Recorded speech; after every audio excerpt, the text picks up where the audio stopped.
welcome back. If you're new here or if you've just found this video, my name's Roanna, and I've just started filming again after I used to film videos about nursing, but now I thought I would do a video kind of going through my son Leo and his diagnosis. So if you haven't already seen in my update video, I shared that I have a son called Leo. He's 20 months old, and when he was 10 months old, we found out that he has a disability called cerebellar hypoplasia, or a brain malformation called cerebellar hypoplasia, which then causes something similar to ataxic cerebral palsy, which is a secondary diagnosis that he has.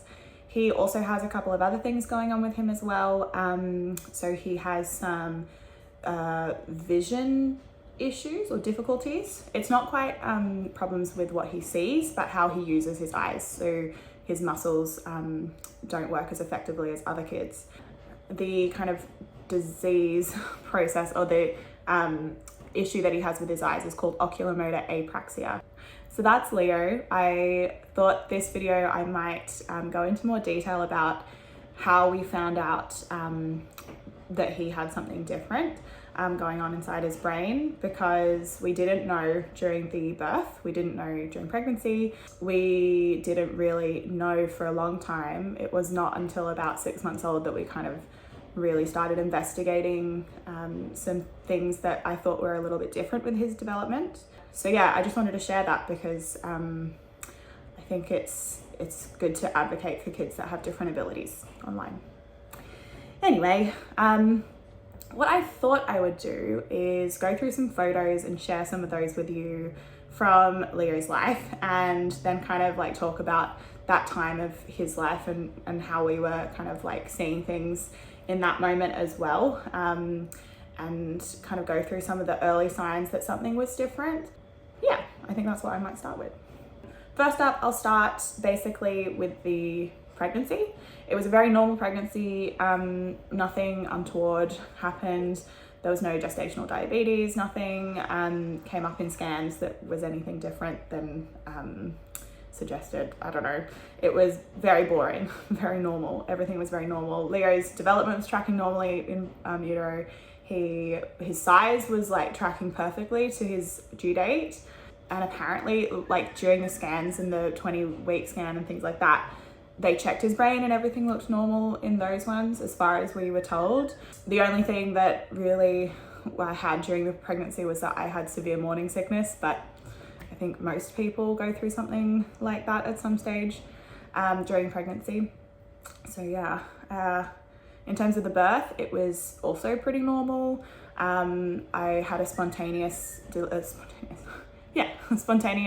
labor. I went into labor naturally at 39 weeks, and he was born vaginally without any assistance. I did end up getting an epidural as well, which was very nice.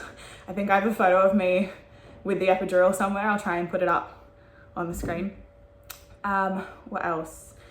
Yeah, and he did get a little bit stuck when I was pushing. It took a long time pushing. I think it took over an hour to get him out. But I ended up doing it by myself, which was kind of rewarding after an hour of pushing and getting nowhere, and then suddenly he's in my arms, which was great. So yeah, when he was born, there was no signs that there was anything kind of wrong or anything that might kind of make us worried about his development. I will say that we very quickly noticed that he was very refluxy. He had a lot of spit ups, a lot of like vomits and posits. He had some difficulties with his latch as well, but I was producing so much milk that he was still putting on really good weight in the first couple weeks. So he was getting heaps of milk. He was just, I think his coordination with his latch was a bit off, and it meant that he was getting a lot of reflux. Yeah, it was the first sign kind of that something was a little bit off. But at that stage, we just put it down to, some babies are just really spewy babies, really refluxy babies. So that's what we thought was kind of going on at that stage. But yeah, over the next couple of months, we realized that he was actually having a lot of difficulty with his feeding. We ended up going to the child and family health nurses around, like near our home, quite a lot, because we were a little bit worried about the fact that he was so fussy and was not latching and drinking as long as I thought he needed to be. We then started noticing that he wasn't putting weight on as well as he was supposed to be as well. So this was like he was 2 or 3 months old around this time. And we had a lot of anxiety about his weight gain, because even though I was producing lots of milk, he wasn't enjoying latching and sucking, because I think he was having some difficulty with his coordination with the latch and stuff. And yeah, we saw a lot of different people about it, and everyone kind of just put it down to, oh, lots of babies have difficulty feeding. We tried lots of different things, top-ups with express breast milk in bottles. We did dabble with the idea of formula, but it didn't end up going down that route, just because I didn't think we needed to at that stage. But yeah, it was about closer to 4 months, and it was just before Christmas, I remember. And we saw the nurses again, and he kind of had just been putting on just enough weight for like him to be okay, but not enough to be like, oh, he's actually tracking well. So they kind of discussed with us maybe starting solids early.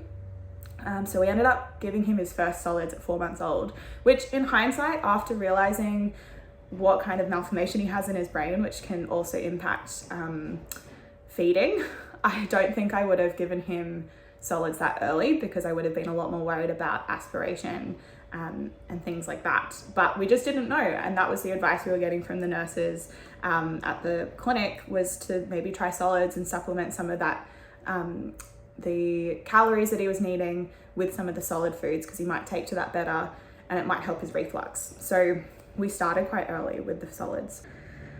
But yeah, he started getting a bit bigger. It was kind of, I think, because we had had so many issues with his weight gain and his feeding for the first 4 months, I hadn't really recognized that he wasn't quite developing with his motor skills at that stage either, because we were so anxious and focused on the weight and the feeding.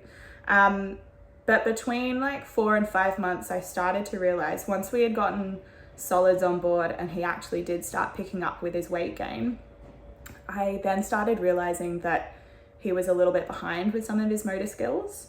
So he had a lot of difficulty with tummy time, which we at first put down to the reflux.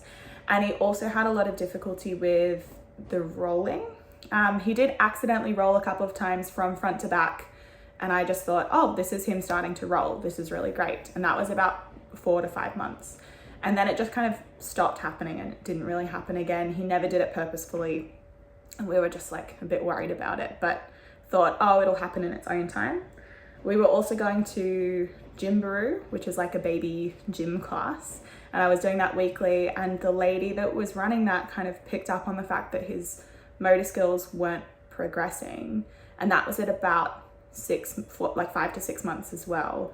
And kind of was like, oh, maybe you should check out a physio. I'll give you a recommendation to someone in the local area. So that's what we ended up doing.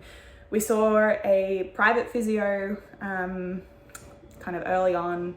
We also checked out his head shape, because he had a little bit of plagiocephaly, which is basically where there's a preference to turn the head a particular way. I think his preference was to turn it to the right. And so he had a bit of a flat spot on the back of his head at that stage. So we ended up seeing the physio. It was about 5 to 6 months that we saw them, maybe closer to 6 months, and spoke about the flat head, and she wasn't too concerned about it. But then we looked at his other skills like tummy time and rolling, and like she acknowledged that he was quite delayed in those sorts of motor skills, but also put it down to his reflux, because he was a very spewy baby. It was like you put him on his tummy and within a few minutes he would be throwing up again. So we found it quite difficult to get the tummy time in, and that's kind of why we thought maybe that the delays were just because of that, basically. Yeah, and I've got photos of him like covered in spew, just because you'd like feed him and then sit him up to burp him and he'd just spew it all back up again, the poor thing. And I remember having to carry like a burp cloth and a towel with us all the time. Like every single time that you had him upright on your shoulder, you'd have to have a towel there, because he would like 100% spew. And I remember like passing him over to friends and family and bringing a towel with us and saying like, look, put this over first because he's gonna spew on you. And my friends would be like, oh no, it's fine, I don't care, like babies spew all the time, it's okay. I was like, no. You will get covered in spew, you have to wear a towel. Yeah, and just having to like bring it with us everywhere. I've got photos of us like with the towel everywhere. We did end up seeing a GP who then sent us to a pediatrician. All this time we were still seeing the physio every couple of weeks, who was really helpful, but didn't initially think that there was anything wrong, but basically he was a bit refluxing and that's what was causing the delays. And we didn't really see much change with his motor skills during that time either. So we decided, yeah, we'll go see this pediatrician who we'd been referred to for him. And we went and saw her, and she was very kind. But again, she kind of just put it down to, oh, I think he'll be fine. Like, yes, he's not rolling. He's not kind of sitting up very well if you put him in sitting, but he'll get there. We'll just kind of keep pushing with the physio you're seeing. But then she noticed that one of his eyes was crossing. Oh, I'm sorry if you can hear my washing machine. It's very loud. Just ignore it. So the pediatrician did pick up on the fact that one of his eyes was turning in a little bit, and we hadn't kind of noticed it very much, but she did see it a couple of times in the appointment. So she suggested seeing an ophthalmologist about his eyes. So it was really at that stage that we were brought to the attention that one of his eyes were a little bit different as well, because we hadn't really noticed that yet either. And I just thought, oh, that's okay, like maybe he isn't doing so well in his motor skills because he can't see very well and he's not able to kind of look at the toys around him and try and reach for them and things like that. And in my head I was like, yeah, that makes sense. Like, he's refluxy, so he doesn't like being on his tummy. He can't see very well, so he's not reaching for things. Yeah, that's probably what's going on. So I decided to go along and thought that the appointment with the ophthalmologist would mostly be kind of checking his eyes and then maybe talking about getting glasses for him, and that would really help his eyesight. So we went along for that. I remember Ben didn't come. Ben is my partner, Leo's dad. And Ben was at work that day in the city. And funnily enough, the appointment was also in the city. So we traveled in together, and then he went to work and I went and took Leo to the appointment. Didn't think very much of it. Was just like, yep, maybe he'll get glasses. He'll look so cute with glasses. This is all gonna help and make him see better, and he's gonna start moving. It's gonna be great. So we went to that appointment and he went in. We did lots of tests of his eyes, and sorry, it is a bit emotional. This was like the first appointment where it was like, oh, something might be wrong.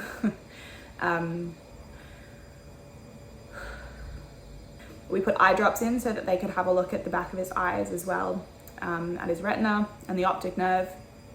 And he, we went in and had a chat to the ophthalmologist, and she kind of discussed like what our concerns were, where we were at with what we thought was going on. And she ended up talking about like the correlation between the fact that he wasn't moving and the fact that he wasn't able to move his eyes very well either. Sorry. And she was like the first person to bring up the fact that there might be something else going on in his brain, because they can be connected, the lack of motor skills and the lack of eye movement from left to right.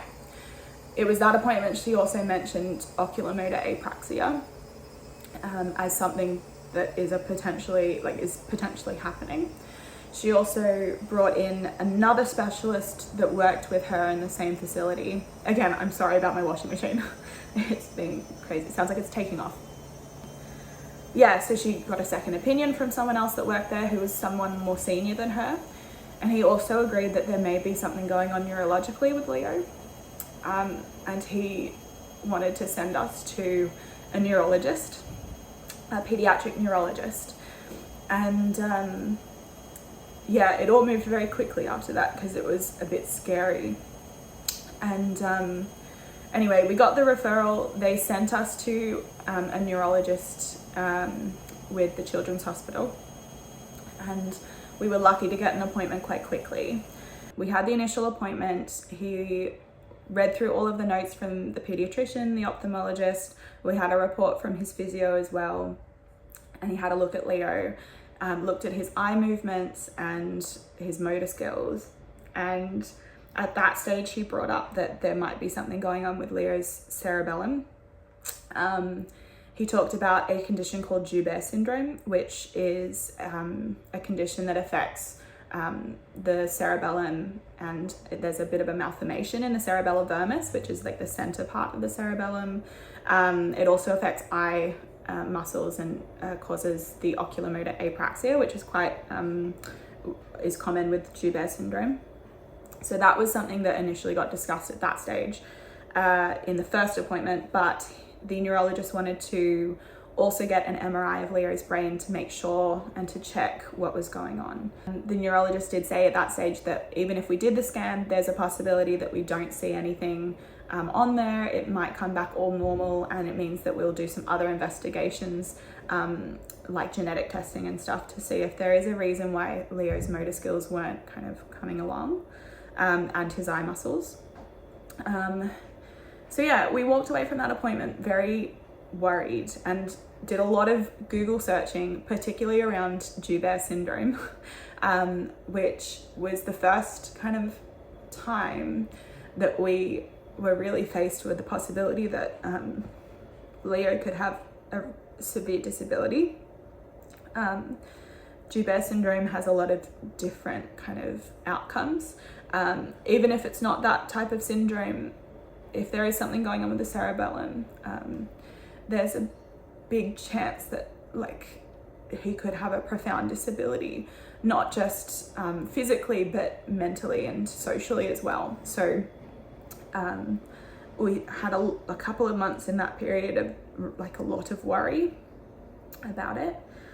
And I remember like not sleeping very well during that period, and spending hours in the evening Google searching cerebellar ataxia and different symptoms, and looking on YouTube at children with Joubert syndrome and what kind of their life looks like long term and things like that. And it was just very scary in that time because we didn't know what to expect and whether Leo was going to be okay and whether he would grow up and have a life that we were kind of dreaming of. So yeah, it was just a bit scary. I didn't think I'd cry in this video because we've definitely come to terms with it. It's just hard looking back because it was quite a traumatic experience, just not knowing what's going on. Anyway, let's move on. When Leo was 9 months old, we actually went on a big family trip to England, which was really happy. We had a really good time. It was just nice kind of doing something different and not kind of worrying about him, and just spending time going to see all of these great places in a different country. Ben's also from England, so we ended up going back to his village that he grew up in and having a look around there and meeting some of his friends. And it was just really nice to have a bit of a break from all of that worry at home. But it was kind of looming over us that we were still needing to have his MRI done, and we had booked it for, I think it was like 4 days after we arrived back in Sydney, after that trip. So yeah, we got back to Sydney. My parents and some of our family were still away overseas at that time. So, and Ben's parents do live in Australia, but they're not in Sydney. So we didn't have any family around at that time. And we had the MRI scan done. And a couple of days later, I got a call from the receptionist with the neurologist. And she said she'd like to make an appointment for us to come in to discuss the results of the MRI. And I remember her saying on the phone, "We'd really like you and your partner Ben to come in to have this chat about the results." And it was right in that moment on that phone call that I knew that they had found something. I was scared.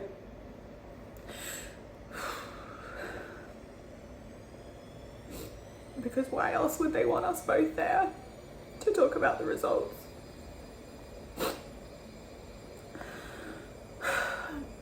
Yeah, so we went and had the appointment with the neurologist, and one of his nurses was also there to provide support. And that's when we found out that Leo has cerebellar hypoplasia. He also has a smaller pons, which is part of his brainstem, which can also have an impact on other forms of development. And we really didn't know what was going to happen after that scan. But some positives from that were that the neurologist also thought that clinically, Leo's clinical presentation was much better than what his MRI scan shows. His MRI you look at it and his cerebellum, there's a massive hole where his brain is supposed to be. It's all just like black space, just filled with CSF, like this fluid in the skull. And you look at it and you're like, there should really be something there. But in Leo's head, inside his skull, it's just cerebellum is a lot smaller than it's supposed to be. The rest of his brain was looking normal, apparently. His, all of the other lobes and things all apparently looked normal for his developmental stage, which was great. And that's probably something that could have made things a lot worse as well if there was differences with the rest of his brain. But yeah, it was just one of those appointments where your heart just sinks and you can't help but just kind of grieve the life that you thought your child would have. And I'm not saying that I'm disappointed in Leo or because I love him so much. I just had never thought that my life would end up like this. I kind of had all of these images of what Leo would be like and look like, and be doing at 10 months old. I know that I ended up walking at 10 months old, and when I first had him, I thought, you know what, he's going to be like me, he's going to walk at 10 months old. I just know it. So having to let go of those thoughts and emotions was really hard. After that appointment, we were actually referred to the Cerebral Palsy Alliance, which Leo now spends a lot of time doing therapy at. They were actually really great. We ended up getting in to see them before Leo turned 12 months, turned 1 year old. And he had some testing done. They talked about getting NDIS funding. We put in our applications for NDIS funding, which if you're not from Australia, it's basically the government funds this thing called the National Disability Insurance Scheme. And you can apply for funding and get certain amounts based on the type of disability or the needs that you require. Yeah, through that, we've been able to access therapies for Leo. So we ended up going in to see the Cerebral Palsy Alliance. We were referred to a vision therapist as well, who now helps with Leo's visual therapy. And that's basically training his eye muscles to move more effectively and track objects and that sort of stuff. We do eye patching for his eyes. We've done lots of different forms of the eye patching in terms of how long we do it, which eye, that kind of thing, because both eyes actually turn in, and that's called strabismus. Esotropia is the type of strabismus that Leo has, where his eyes turn in and looks cross-eyed, basically. So yeah, we do eye patching to help strengthen the eye that's more affected. At this stage, we believe it's his left eye that's more affected. So he uses that one less than his right. Because they don't track straight, it means that he will use one eye over the other, sometimes alternates between which one he's using, so that he can see something more clearly. We've also noticed that he can tuck his head down or up, and he will be able to focus better when he does that, which he learned to do quite early on. Even before we saw the neurologist, we noticed that he was accommodating like that. While he can still see really well, he just has difficulty tracking objects in space and hand-eye coordination. But that is improving with therapy, so that's really good. We do physio. We're starting to do it weekly. We were doing it fortnightly and every kind of few weeks at one stage, but we're now moving to weekly because we're finding that that's the skill that he lacks the most, is his motor skills. And that's what the physiotherapy is supposed to be helpful for, obviously. So yeah, we're moving to weekly therapy for him. We also do fortnightly occupational therapy.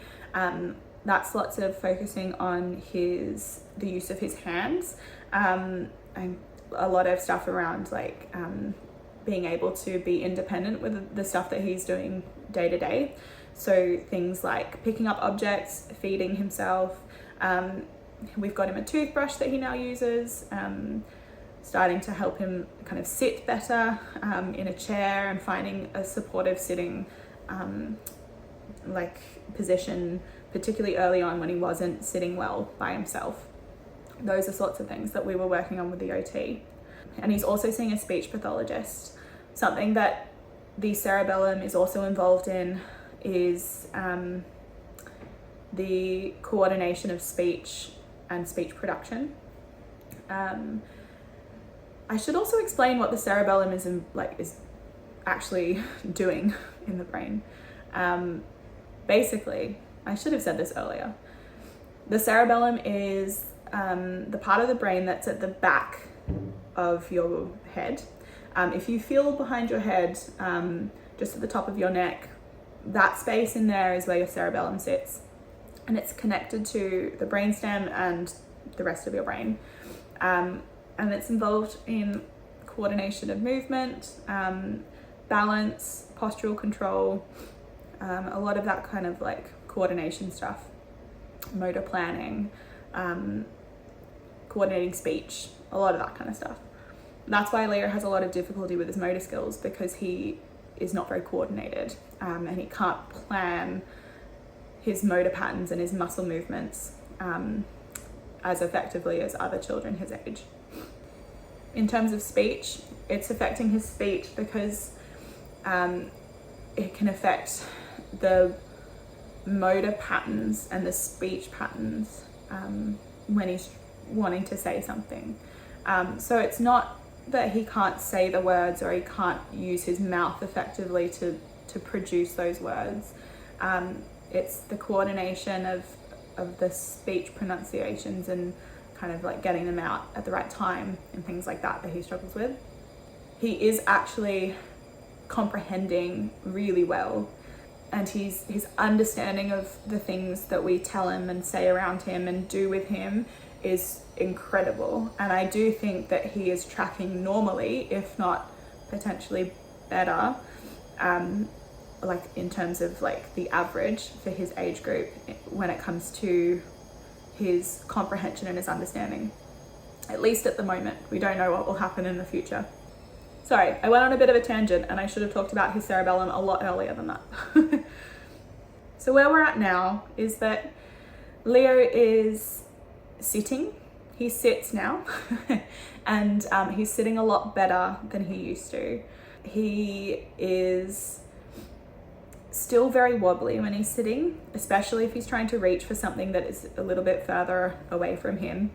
And he does often fall over if he's kind of gone too far over to try and reach for something. He does sometimes fall backwards when he's excited, because he switches all his muscles on, because he is just like not sure when he's excited which muscles to use, and kind of they all switch on and he just kind of falls backwards. So often when we're putting him down to sit, I often have to sit him with something behind him, or at least a pillow or something behind him, or just on a soft mat that I know that if he falls, he's not going to hurt himself. He's not crawling. He's kind of close to pulling himself along with his arms on the floor.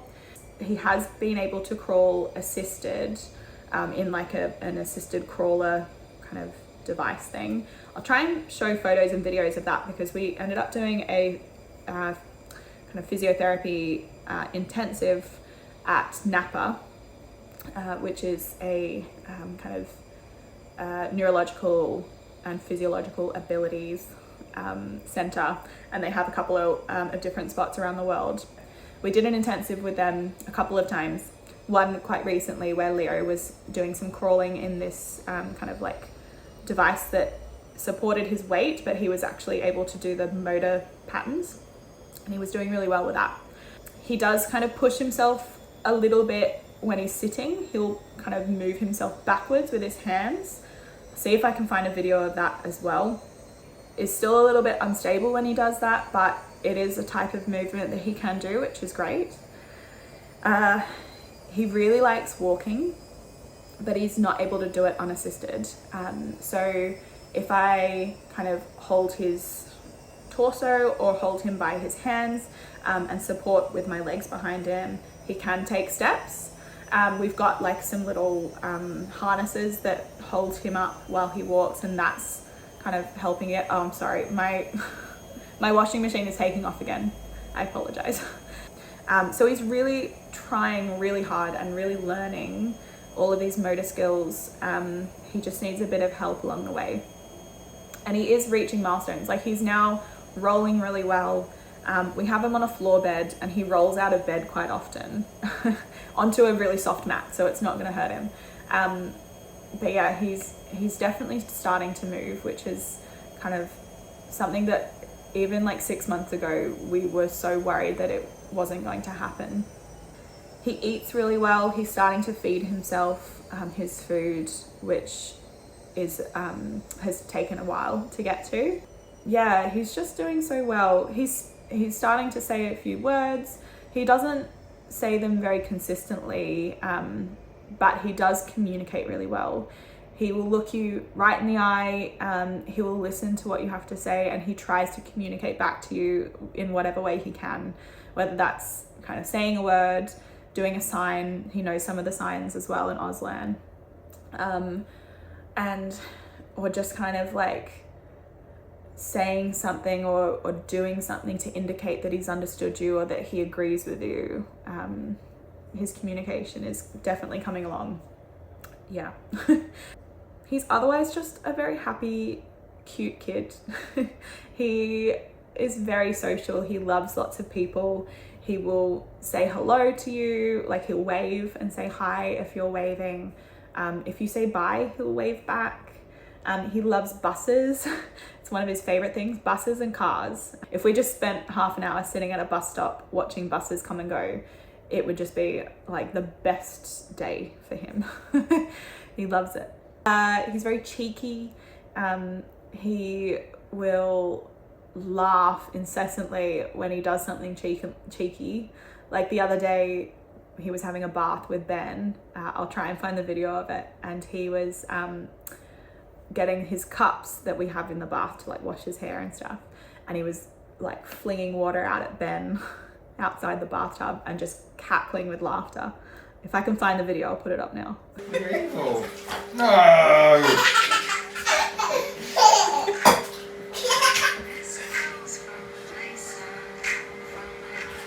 No!